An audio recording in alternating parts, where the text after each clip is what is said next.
What's up, everybody? I actually got to film a video in a timely fashion this go around. So we are going to start the brutal death metal and grindcore section of my CD shelf. There's also some deathcore thrown about in here. I kind of thought that it would fit the best in this area because I don't have enough, nor do I care enough about deathcore to have an entire section for it. So it's kind of mixed in here.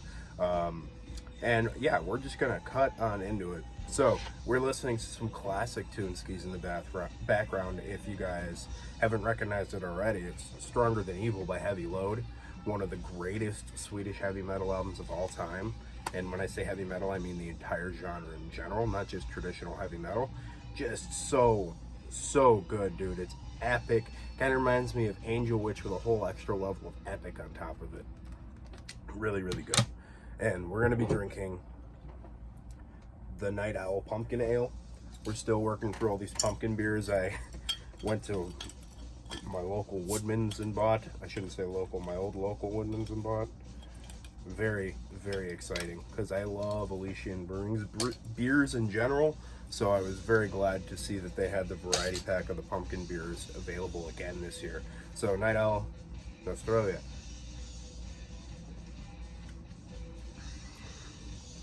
It's too good. It's literally, this isn't okay. This shouldn't exist. We are not worthy. All right, let's cut on into it with a band called Abnormality from Massachusetts. I picked up this CD when I saw them open for, I want to say it was the Black Dahlia Murder with Gate Creeper and Nails, or it might have been the Black Dahlia Murder with Napalm Death and Misery Index. I don't remember exactly. It's one of those two shows. I went to both of them at the same place, being the Bottom Lounge down in Chicago. And this, either way, I saw them and I was very impressed. I think it was the one with Misery Index. And I had the vocalist, whose name is Malika, sign it for me. I got to sit around and chit-chat with her for a while. At the time, I was a vegetarian, and so is she. So we had that kind of discussion and talked some Tounskis as far as I remember. It's a pretty good brutal death metal album. It's pretty average. It's nothing particularly special, but it is a pretty decent album as far as I'm concerned. So Abnormality from America. Next, finally got into this band with these two albums. This is the Archaic Abattoir by Aborted. This album is a thing, man. This one took me forever to care about, but this earlier Aborted material I think is a lot higher quality than what they would put on from like Global Flatline and on. I don't know, that just seemed a little too generic for me, and this nonetheless is not breaking any new ground by any means, but I really like the production. Some might call it a little too polished and produced, but as far as I'm concerned, that style fits with brutal death metal because it sounds so big, you know what I mean? Everything's so thick and so dense sounding, and that's what I really liked about this one. And then I have this one, which is Gormageddon, the Saw and Carnage Done. This is a pretty well-known one, I think. That's a pretty iconic album cover. Really nasty, really gross. I really like this kind of like urine yellow jewel case, which I have to be very careful not to break because I don't know where I'm going to find another urine yellow jewel case. I don't know if that's actually what they call it, but this is Olympic Records Press, also done by Century Media. So is this one. They're both on the cool color jewel cases. I was pretty hyped to find these. I found them for like $4 each in a used bin. So I figured, dude, why not? I mean, I want to like this band, so. Next, this is like brutal deathcore, slammy deathcore, something like that, somewhere in there. This is where Mutation becomes homicidal by Acranius from Germany. If you guys aren't familiar, first off, get a load of that. That's nasty. This giant mutated polar bear that looks like it has several kinds of leprosy. Just being disgusting. And this is stupid heavy. I really like some of the slimy deathcore stuff. In fact, if I'm going to listen to deathcore, odds are that's what it's going to be. I just think that the slam tempos and the sludgy, low and chuggy moments lend really well to some build-ups into some actual like percussive syncopated breakdowns, which I think this band does really well, though I haven't spent as much time with it as I would like to. This is a really great record. This is the kind of stuff I have to really be in a mood for. Like a couple times a year I go through a huge brutal death metal phase, like a whole, I don't know, it's like all I want to listen to for at least 2-3 weeks, maybe even a month, and that is not right now. So have you noticed I've been listening to mostly traditional metal, which seems to be where my taste is leaning towards more these days. This one is, whenever I like talk to somebody about metal and they're like, so like what is some of this stuff, or none of that for me, and I'm like, what do you mean you don't want any amputated genitals to listen to? Because it's just such a ridiculous name for a band. They're from Colombia. This is Human Meat Gluttony, and this is super generic brutal death metal. Really rough production, which it doesn't lend well to it. I feel like if it was a little more beefy, it would really shine a lot more. But nonetheless, I think this is really funny. I mean, it's just gross. I'm not going to read those out to you, but it's a nasty brutal death metal album from the South American region, or Central American, I think is Colombia. Now, next, I've heard people say if you don't like Deicide, you don't like death metal. No, absolutely not. That's if you don't like good death metal. This is a must-have. You must own this. This is Swamped in Gore by Broken Hope. This is a must-have album if you like death metal. Like, there is no way around it, because this is so much fun. This is such a good album. It is just catchy and groovy. It involves all of the super great points of like the early Cannibal Corpse sound and Suffocation sound, and kind of amps it up with that, you know, that Chicago boy attitude, which is really amazing. The guitar player Jeremy Wagner used to work at the Home Depot 2 towns over from me where I grew up, so that's interesting. So I might have run into the guy and didn't even know, but I had to get the original cover too, because it is horrendous and I love it, because I also really hate the reissue cover they did for that one. This one, equally good, but doesn't have as much of a special place in my heart. This is The Bowels of Repugnance. Also, absolutely horrendously disgusting death metal. I mentioned it when I talked about Bolt Thrower. This album and Bolt Thrower's Fourth Crusade are like a pair to me. And I remember we talked about that concept here on YouTube before, of like pairing albums together. Those two are like permanently sewn together in my brain, and it is probably because one time I put them on the CD player when I was cleaning my car, and back to back they just really meshed well together. This is a great record. Nasty death metal, all kinds of grossness.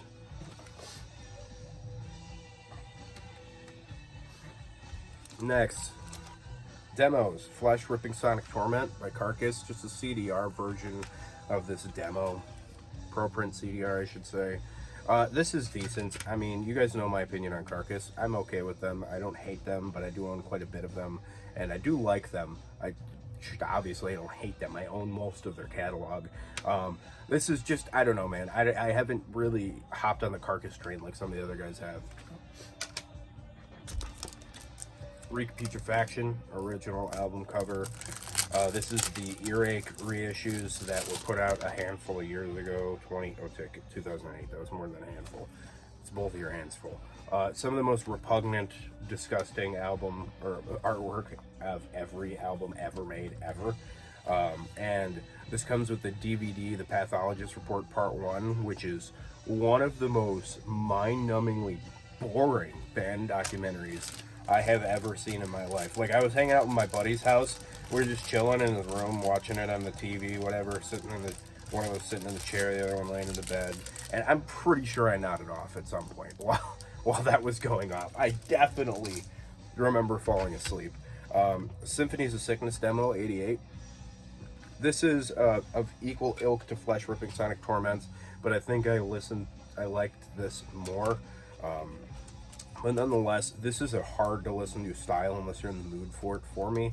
And this is raw. Like, this is absolutely bear ripping a salmon out of a stream, kind of raw. Just a really good demo. Just not something that I always have a taste for. I don't have the proper version of Symphonies of Sickness, which is ridiculous, because I actually think it's a lot better than Recapitation.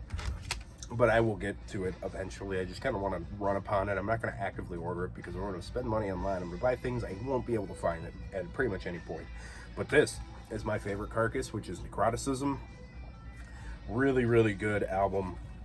Really a good hybrid style between the grindy, nasty, brutal stuff and the lighter half of their career. Actually, the majority of their career, where they've turned into a melodic death metal band. And, you know, stuff like Corporal Jigsaw Quandary is like a mainstay in their live shows.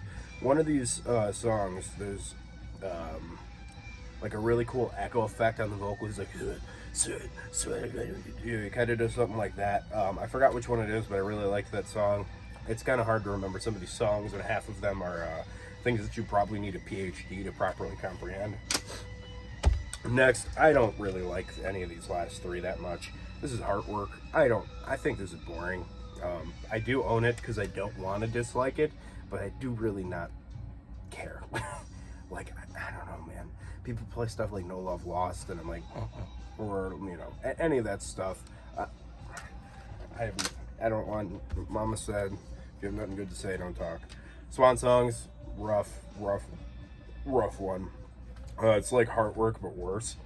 And wow, that is a horrendous album cover. I never really sat there and looked at it before. That's more brutal than the album. Got the little Illuminati nonsense up there, I presume. And this one was actually the first Carcass I ever heard. Surgical Remission, Surplus Steel EP, which is some of the leftover tracks from Surgical Steel. Trevor Stern had from the Black Dahlia Murder's arm on the back, which has got to be quite the honor for him. Obviously, he has the Tools of the Trade EP artwork on his arm. And this is a great little shout out to Autopsy, I presume, unless they just didn't care, and for whatever reason, a terrible shout out to the Beatles, which didn't need to happen.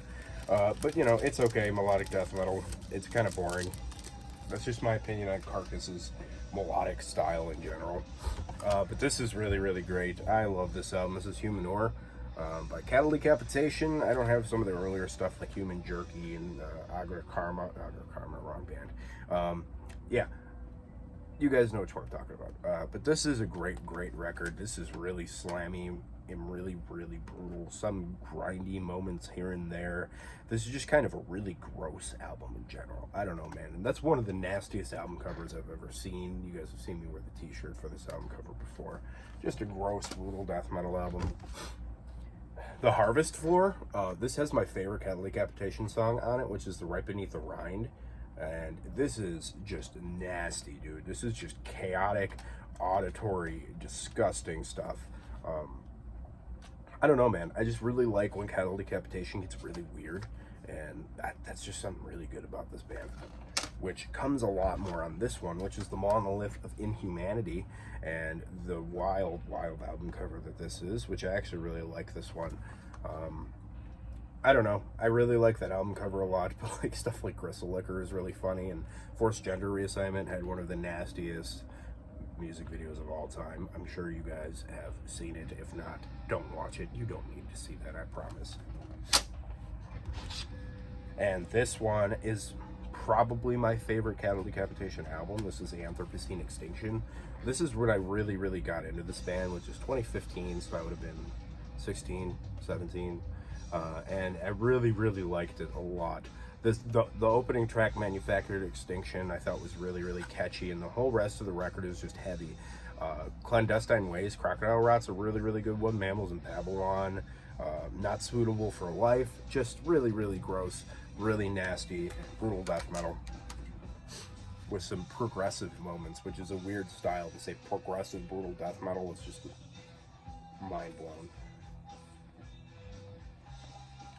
Next, Complete Demos and Rehearsals, 94 to 96 by Cenotaph from Turkey. Bunch of demos on here that I haven't spent a whole lot of time with, and this is a really gross set of stuff again. I can't say too much about this other than I remember it being kind of awkward sounding and obtuse. Just generally an uncomfortable sound, which I kind of enjoyed, but at the time it wasn't hitting the spot, so I didn't keep it long on the player. It'll get re-listened to at some point. This is a Severed Records compilation, so cool stuff. This is really gross, straight up brutal death metal. Asphyxiating on Excrement by Cerebral Incubation. This is something everybody knows about, I'm sure. This is like one of the go-to slam albums, I think, for a lot of people, and this genre does not exactly have too many differentiating factors between a lot of the bands, which is, you know, whatever, keep it consistent, I guess. That's just sometimes the way it goes, especially with this kind of a genre. This is a really heady album. This is Deformity by Cognitive. I got into this because I really liked the album cover, and the album cover is indeed super awesome. But this is a bit more of the technical brutal death metal side, which is not generally something I listen to very much of. But it is really, really good. The techie kind of spacey thing isn't always my thing, but for whatever reason, this band does it really, really well. Fauna's stuck up there. She's mad. I won't let her down because my CDs are there. She'll get off in a sec. Alright, this is Cryptopsy's Blasphemy Made Flesh. Hang on, she's gonna hurt herself and knock over all my stuff. Fauna says hello. Cryptopsy's Blasphemy Made Flesh, their debut album. Everybody knows this one. This is just a classic brutal death metal album from Canada. Everybody, yeah, there's nothing I could say about this one that hasn't already been said about 5 million times. Next, it's None So Vile. Equally as iconic in the death metal side. Obviously, this is the iconic painting of the daughter of the queen who wanted John the Baptist's head on a plate in the Bible, and that is a depiction of that on the cover. This is nuts stuff, dude. Split Your Guts is one of my favorite Cryptopsy songs ever. Next is just a random pickup, Those Who Chose the Fallen by Death Rune. This is a random kind of obscure brutal death metal band from Yonkers, New York, which is quite the town name, living up there in old Yonkers, eh? Just a really, really run-of-the-mill early 90s brutal death metal band from New York, which isn't necessarily a bad thing because it could be a whole lot worse, let me tell you. But there's nothing crazy amazing about it. I do like that some of the stuff is Lovecraftian on here, which I think is very cool, like Dark Tides of Yuggoth. Yeah, I really enjoy the Lovecraftian thing, so I need to get a couple albums that have that kind of theme, like Catacomb. Some of those Sulfur Aeon albums, I need to track those down. Just not always what I'm in the mood for. Unless I pick it up when I'm in the mood, I don't look for it. It's not like, you know, oh, I need to get all the Agalloch material ever, no matter what mood I'm in. It doesn't work like that with this kind of stuff for me. I don't know. Here's a bit of a flex for me. This is the United Guttural Press of the debut Devourment album. Really, really laid all the groundwork for a million clone bands who sound almost exactly the same as this and want to, but just don't do it nearly as good. Which isn't a bad thing, because this is, you know, this is kind of high-tier Devourment stuff. Really, really good, really well put together stuff. Nasty, nasty brutal death metal. And right here we got two from my favorite, possibly my favorite brutal death metal album band, which is Deeds of Flesh with Inbreeding the Anthrophagy. Just such a good album, dude. This is seriously such a classic brutal death metal album. This is really, really raw and it's really blasty, but that doesn't bother me for whatever reason, because you guys know one of my major complaints in black metal and death metal is blast havens. Absolutely nothing but blast beats the whole time. This doesn't do that, but it is very blasty. It's very fast, it's very aggressive, and it's very intense. And this one in particular is the one that really gets me excited. This is Path of the Weakening. I'm missing a couple Deeds albums, obviously, but this is such a dynamite album, dude. I mean, first off, I love that album cover. I'd love to get a t-shirt of that. Not 100% sure what those fellows on there are up to, but they look like they're on some kind of mission. Obviously, Devourment t-shirt. Really well put together, dude. Really, really well put together. What year is this one? Yeah, from the year 2000, so the year after Molesting the Decapitated. And this isn't slammy at all. It's just brutal, face-melting, absolutely bone-crushing, brutal death metal. Next is a band that my band played with on more than one occasion. They are from somewhere in the Chicago suburbs, I think, a little further south of where I grew up. This is Allegory of Fear by Devangelist. Yeah, I played with this band at least once, maybe twice, and I thought it was okay. It kind of sounded like Aborted, but even worse. And at the time, I didn't like Aborted at all. And That's not usually a recipe for success for me, but because we played with them, I liked the people that were in the band. They were cool dudes. I don't know. I had to buy it, picked up a t-shirt. Support your local stuff, man. Support the local metal scene. Couple from the old DS here. This is Infatuation with Malevolence. The demo's 93 to 94 by Dying Fetus. This is my favorite demo of all time on here, which is Bathe in Entrails, and it also has the Infatuation with Malevolence demo. Bathe in Entrails is easily my favorite death metal demo of all time. Probably followed up closely by Vader's Necrolust demo. Maybe one day I'll do like a talk video on death metal demos, my favorite death metal demos. If that sounds interesting to you guys, let me know, and I'll start tracking down copies of ones that I don't own, and would definitely be interested in talking about really top shelf death metal demos, because I have quite a few of them. I bought a big lot of them from Aaron from Boulder at an autopsy gig, and he hooked me up pretty good. But yeah, amazing. Grotesque Impalement, one of the most infamous albums in the Dying Fetus catalog, even though it's an EP technically. This is goofy, it's kind of funny. Stuff like Hail Mighty North is just absolutely ridiculous, and the title track, Grotesque Impalement, is gross. Just a really nasty, great, brutal death metal album. Some funny photos on there. The dude with the old school bush light, or the old school bush case on his dome. It's good stuff. These guys are just having fun, man. That's what I like about Dying Fetus, is they're just goofy. I mean, they probably take their lyrics seriously, but I don't take any of what these guys do seriously for the most part. They're all a bunch of friggin' goofballs. Next, I haven't spent much time with this at all, but this is Descent into Depravity, with a little bit more of a politically charged album cover, like Dying Fetus kind of has to, has kind of done quite a bit. Yeah, haven't spent enough time with that to really say much. This is a really great album, though. This is Reign Supreme. This one made a lot of waves when it came out. I remember that vividly back in 2012. That was kind of when I first started keeping up with this, just heavy stuff in general. And I kind of remember this name being thrown around at the time. Didn't really know anything about it. I mean, it was 2012, what was it, 14. This isn't exactly what most 14-year-olds are listening to, although I did have relatively obscure taste for a 14-year-old in a town in the boonies in rural Illinois. I don't know. Anyway, Dying Fetus. And we have two more, but I forgot to grab one, which I will be right back.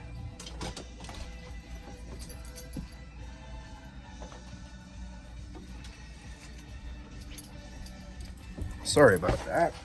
Next is Epicardiectomy with Abhorrent Stench of Posthumous Gastrorectal Desecration? I don't know. But this is like the funniest band in all of Slam. First off, that morbidly obese bunch on the front is impressive. This is just hysterical, ridiculous Slam. I mean, look at how these guys are dressed. This is like every stereotype and every joke that gets slung at the genre of Slam, all wrapped into one very convenient album that is actually really good from the Czech Republic. I think this band is so fun. Again, death metal is goofy. Don't tell me otherwise, because it is. And so if they're going to embrace the goof, I'm not going to be mad about it. It's a great record. Speaking of, this is a really good album. This is Slaughter Cult by Exhumed, but this is a really cool edition of this, but also a bit of a hindrance of an addition to this. This is the Sawblade pressing, which I'll take this out so you can see it. The CD is cut and shaped like a saw blade, which is very cool, and my buddy picked this up at Goodwill, and I think he just gave this to me or sold it to me because he didn't like it. And Exhumed is just gross, man. Matt Harvey's great. Cold Jones, I don't know much about. Mike Beams took over for Raw Sewage. I believe, if I remember my chronology of the Exhumed lineup correctly, which I don't know a ton about because this is the only Exhumed I have and it barely plays. So, I'm going to cut it off there. This is longer than I wanted it to be. I took less off the shelf than usual because I didn't want to yak as much as the last video, which, by the way, I had tons of trouble uploading. So sorry about that being late. But yeah, I'm going to cut it off there, y'all. I hope you guys enjoyed this video, and keep it greasy. I'll catch you on the next one.